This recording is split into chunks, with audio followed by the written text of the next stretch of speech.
কোজাগরী লক্ষ্মী পূজার কথা। আশ্বিন মাসের পূর্ণিমা রাত্রে যে লক্ষ্মী পুজো হয় তাহাকে কোজাগরী লক্ষ্মী পূজা বলে। কোজাগরী ব্রত কথা। খুব দয়ালু এক রাজা ছিলেন। রাজার রাজ্যে প্রজারা খুব সুখে ছিল। তাহার হুকুম ছিল রাজপুরীর ভিতর যে মস্ত বাজার হয় সেখানে দেশ বিদেশ হতে যে সমস্ত জিনিসপত্র বিক্রির জন্য আসবে, যদি তার মধ্যে কিছু বিক্রি না হয় তাহলে রাজামশাই নিজে উচিত দাম দিয়ে তাই কিনে নেবেন।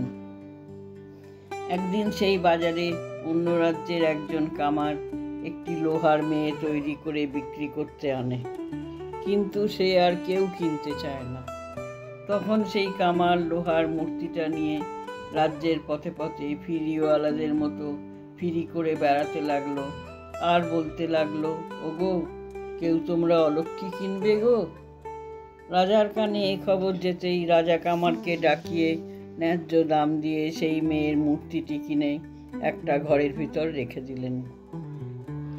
রাজা সন্ধ্যার সময় হাত পা ধুয়ে ঠাকুর ঘরে পুজো করতে যাবেন, এমন সময় শুনতে পেলেন যেন একটি মেয়ে কাঁদরে কাঁদরে খুব কাঁদছে। রাজা তখনই সেই স্বর লক্ষ্য করে গেলেন, গিয়ে দেখেন যে ঠাকুর ঘরে একটি পরমা সুন্দরী মেয়ে, ঘর আলো করা লক্ষ্মীর মতো দেখতে, মাটিতে বসে দুহাতে মুখ ঢেকে কাঁদছে। রাজা খুব আশ্চর্য হলেন। তখন সেই মেয়েটিকে বললেন, কেন মা কাঁদছ? তুমি কে মা? তোমার কিসের দুঃখ? তখন মেয়েটি আস্তে আস্তে বললে, আমি এই রাজ্যের লক্ষ্মী, আমায় রাজলক্ষ্মী বলে, কিন্তু আমায় রাজ্য ছেড়ে যেতে হবে বলে আমার বড় দুঃখ হচ্ছে। কেননা অনেক দিন তোমার রাজ্যে আছি, 3 দিন পরে যেতে হবে, তাই কাঁদছি। রাজা তখন কাতরভাবে বললেন, কেন মা রাজ্য ছেড়ে চলে যাবে কেন? তোমার চরণে আমরা তো কোনো অপরাধ করিনি মা। রাজলক্ষ্মী বললেন, অপরাধ না করলে আমার সাধ্য কি যে তোমাকে ছেড়ে যাই? তুমিই আমাকে তাড়াতে আজ অলক্ষ্মী কিনেছ, কাজেই আর আমার এখানে থাকা হবে না। তবে যাবার আগে তোমায় এই বর দিয়ে যাচ্ছি যে তুমি কীট পতঙ্গ পশু ও পাখিদের সমস্ত কথা বুঝতে পারবে। রাজা কি বলতে যাচ্ছিলেন, এমন সময় দেখলেন যে মা লক্ষ্মী আর সেখানে নেই, অন্তর্ধান হয়ে গেছেন। সেদিন রাজার মন খুব খারাপ হয়ে গেল, সমস্ত রাত ঘুম হলো না। তারপর দিন দেখলেন একটা মেয়ে আস্তে আস্তে রাজপুরী থেকে রাত্রে বেরিয়ে যাচ্ছে। রাজার কেমন সন্দেহ হলো। তিনি তাড়াতাড়ি এসে জিজ্ঞাসা করলেন, কে তুমি, এত রাত্রে যাচ্ছ? মেয়েটি বললে, আমি তোমার ভাগ্য লক্ষ্মী। তুমি অলক্ষ্মীকে ঘরে এনেছো বলে আমি আর থাকতে পারলাম না, তাই চলে যাচ্ছি। এই বলে ভাগ্যলক্ষ্মীও চলে গেলেন। রাজা ভাবতে ভাবতে ফিরে আসছেন, এমন সময় দেখলেন আর একটা মেয়ে ঘোমটায় মুখ ঢেকে ফটকের দিকে আসছে। রাজা থমকে দাঁড়ালেন। মেয়েটি কাছে এসে জিজ্ঞাসা করলেন, তুমি কে মা? এত রাত্রে কোথায় যাচ্ছ? মেয়েটি বললে, আমি যশোলক্ষ্মী, তোমায় ছেড়ে যাচ্ছি। কেন তা বোধহয় বুঝতে পেরেছ। অলক্ষ্মীর জন্য আমার থাকা হলো না। রাজা কোনো কথাই বললেন না। তারপর দিন রাজা দেখলেন যে একজন পুরুষ ও একজন রমণী চুপি চুপি রাজপ্রাসাদ হতে চলে যাচ্ছে। রাজা এসে জিজ্ঞাসা করলেন, আপনারা কে? এত রাত্রে কোথায় যাচ্ছেন? রমণী বললেন, আমি তোমার কুললক্ষ্মী, তুমি অলক্ষ্মী এনেছো বলে তোমায় ছেড়ে যাচ্ছি। পুরুষ মূর্তি বললে, আমি ধর্মরাজ, তোমাকে ছেড়ে যাচ্ছি, তুমি অলক্ষ্মীকে ঘরে এনেছো বলে। রাজা তখন ধর্মকে বললেন, ধর্মরাজ, আমার কোনো দোষ নাই। আপনি জানেন আমি প্রতিজ্ঞা করেছি যার যে কোনো দ্রব্য বিক্রি হবে না আমি তা কিনব।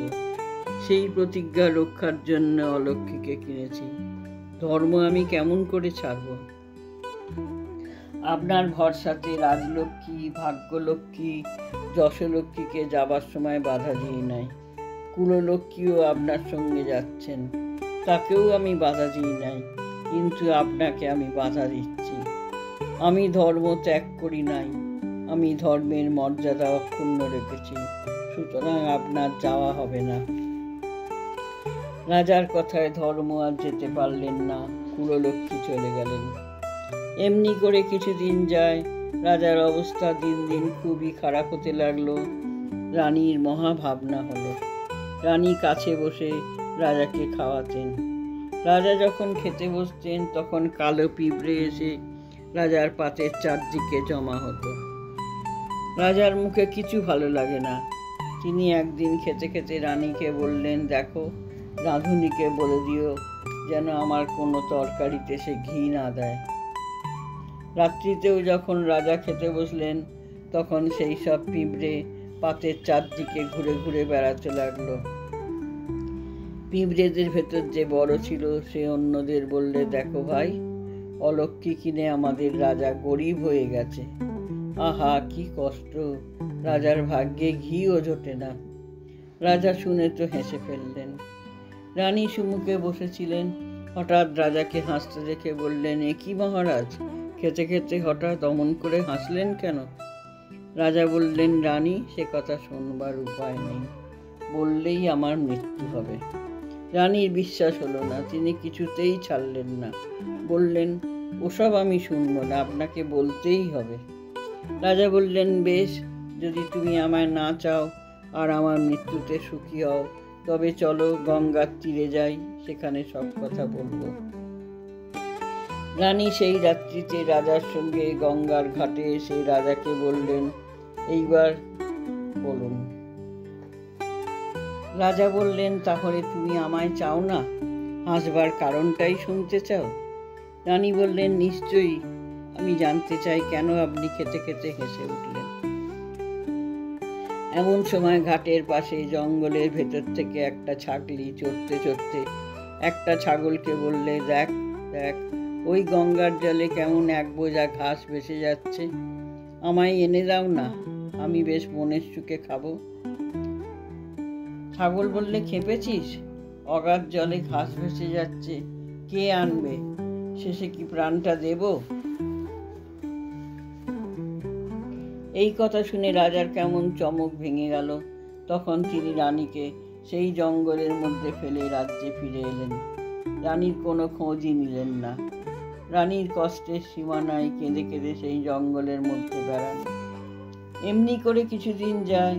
একদিন সেই জঙ্গলের ভেতর থেকে রানী খুব শাঁখ কাঁসরের বাজনা শুনে তাড়াতাড়ি সেই দিকে গিয়ে দেখলেন ঋষিদের অনেকগুলি মেয়ে পিটুলি দিয়ে লক্ষ্মী ঠাকুর গড়ে তাতে সব রং মাখিয়ে ফুল নৈবেদ্য দিয়ে পুজো করছে। নৈবেদ্যের পাশে চিড়ে, নারকলের জল, তালের পুকুর ও পাটালি সব সাজানো। রানী এই সব দেখে বললেন, হ্যাঁ গা বাছা, তোমরা এই কি পুজো করছো? ঋষিদের মেয়েরা বললে, ওমা, সে কি, তুমি বুঝি জানো না যে আজ আশ্বিন মাসে কোজাগরী পূর্ণিমা, এদিনে যে লক্ষ্মী পুজো করতে হয়? রানী বললেন, এ পুজোয় কি ফল হয়? কন্যারা বললে, এই পুজো করে লক্ষ্মীর কাছে যে যা বর চায় তাই পায়, অলক্ষ্মী যায়, লক্ষ্মীর কৃপা হয়। রানী তখন তাদের কাছ থেকে একটু পিটুলি নিয়ে লক্ষ্মী ঠাকুর গড়লেন। তাদের সঙ্গে ফুল চন্দন দিয়ে ভক্তি ভরে মা লক্ষ্মীর পুজো করলেন। তারপর লক্ষ্মীর প্রসাদ চিড়ে, নারকোল, তালের ফোঁপর ও ফলমূল খেয়ে মেয়েদের সঙ্গে সেইখানে সমস্ত রাত জেগে রইলেন। এদিকে রাজবাড়িতে যে অলক্ষ্মী ছিল আপনি সে দূর হয়ে গেল। আগেকার মতো হাতি, ঘোড়া, লোক, লস্কর, ধনরত্ন হলো। রাজা সকালে উঠে অবাক, ভাবলেন, আমার এসব আবার কোত্থেকে এলো? এমন সময় ধর্মরাজ এসে বললেন, মহারাজ, আপনার সেই অলক্ষ্মী এতদিনে বিদায় হয়েছে। কেন তা বোধহয় জানেন না। রানী কাল রাত্রে ঋষির মেয়েদের সঙ্গে কোজাগরী লক্ষ্মীর পুজো করে নিশি জাগরণ করেছেন। সেই পুজোর ফলে আপদটা গেছে। এতদিন পরে রাজলক্ষ্মীর আবার কৃপা হলো। রাজা তখন ধর্মরাজকে ভক্তি করে নমস্কার করলেন। লোকজন সঙ্গে করে নিজেই রাজা গঙ্গার ঘাটে গিয়ে রানীকে খুঁজে খুব আদর করে রাজপুরীতে ফিরিয়ে আনলেন। রানী বছর বছর খুব ঘটা করে কোজাগরী লক্ষ্মী পুজো করতে লাগলেন। দেখতে দেখতে সুখ সমৃদ্ধি উঠলে উঠল। ভাগ্যলক্ষ্মী, যশলক্ষ্মী, কুড়লক্ষ্মী আবার সবাই ফিরে এলেন। সেই অবধি এই কোজাগরী লক্ষ্মীর পুজো পৃথিবীতে প্রচার হলো। লক্ষ্মী পুজোর ব্রতকথা সম্পূর্ণ।